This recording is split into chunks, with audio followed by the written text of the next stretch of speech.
So you've heard of this term, mindfulness, but what is it? It's been described as awareness, as being present, but what is that really? Oh, and how is it related to meditation? Is it the same thing? And you've heard that it's useful to help you cope with stress, but you're not sure how. It's always spoken in this woo-woo language.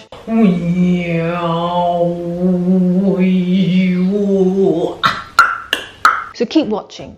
In this episode, I will share with you what is mindfulness in plain English and how it could help you. And stick till the end because I'm going to share with you one trick that you can go and start using today and the next day. It just takes you less than a minute, and test it out for yourself. See you in a bit.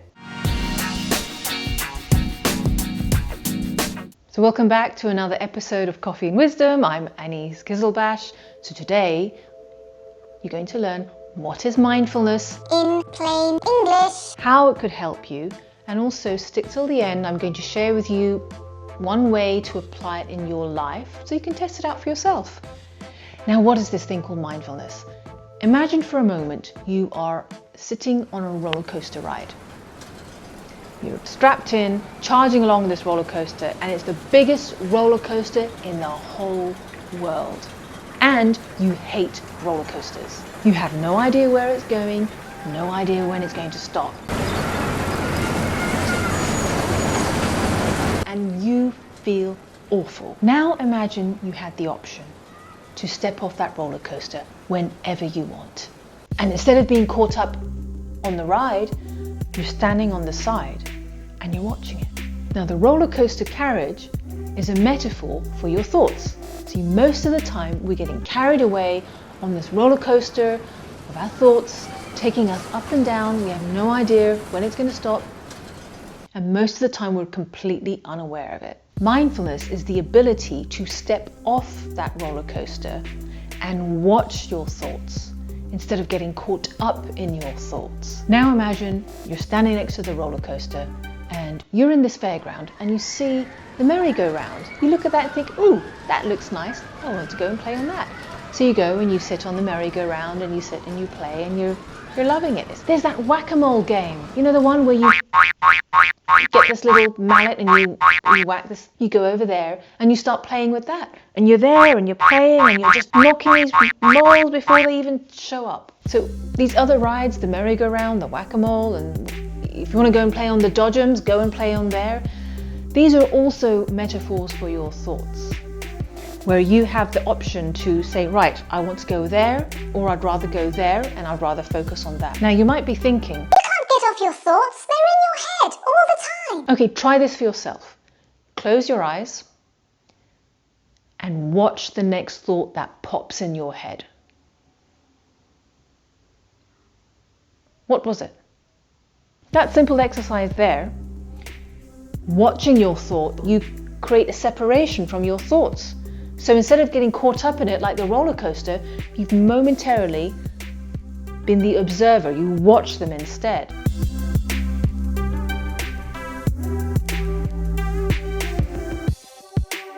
Okay, now how does mindfulness link to meditation? Meditation is a loaded word. People associate it with religion, and yes, religions have used it as a tool, but it's essentially about training your brain. For example, an exercise you do, a training you do, is you listen to your breathing. Listening to your breathing has nothing to do with religion. It's simply focusing. So what is meditation? The best way is to explain something you're already familiar with is your physical health and physical strength. If you want to be strong and healthy and lean and fit, you don't just go to the gym once or do 20 push-ups once or run 5K once and you're fit for life. It doesn't work like that. Though it would be pretty cool if it was like that. You've got to keep going to the gym multiple times a week. If you want to be fit in a year's time, you've got to build up to that. If you want to be fit and healthy and lean in your twilight years and still be able to get up off the floor, you need to build up to that. You have to do it every day and maintain it. Well, the same applies to your mental strength too. Meditation is like doing push-ups for your mind. These exercises you do, they build up your mental strength. Now, what does that have to do with mindfulness? Okay, let's go back to the roller coaster.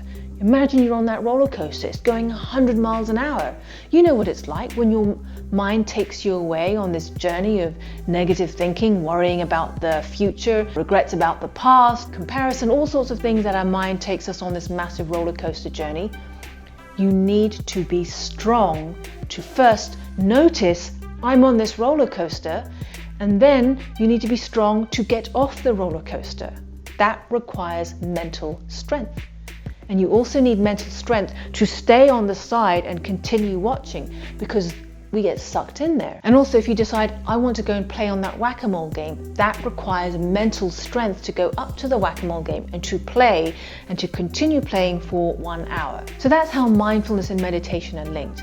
Now, applying it to you and in your life, can you see now how it's helping? These whack-a-mole could be a metaphor for working on that project you know you need to be doing. Playing on that merry-go-round could be a metaphor for playing with your family and your kids and being with your spouse, being fully there with them, instead of getting pulled away to this big roller coaster. Can you see how it's now, how you could apply it in your daily life?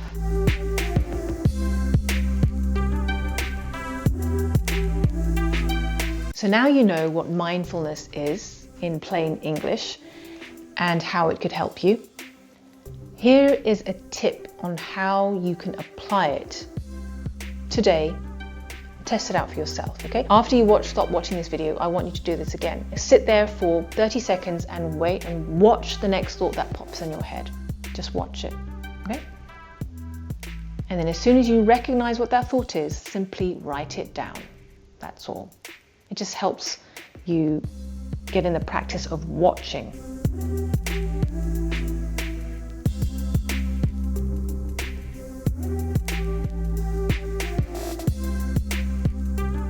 After you identified the thought, next I want you to pick a thought you would like to think.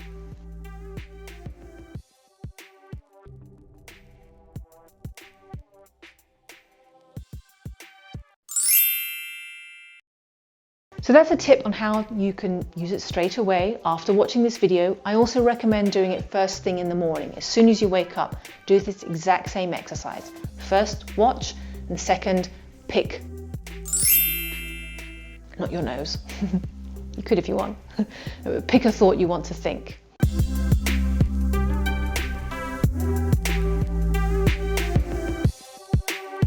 Link below, there are more episodes on practices you can do if you work from home on how to be mindful while you're traveling and commuting, and a few more games you can play to help you on your journey. Thanks for watching this episode of Coffee and Wisdom. I'm Anis Kizilbash. If you found this useful, please share it, yeah? That would be great, because you never know, you might help someone else bring more peace in their life. See you soon.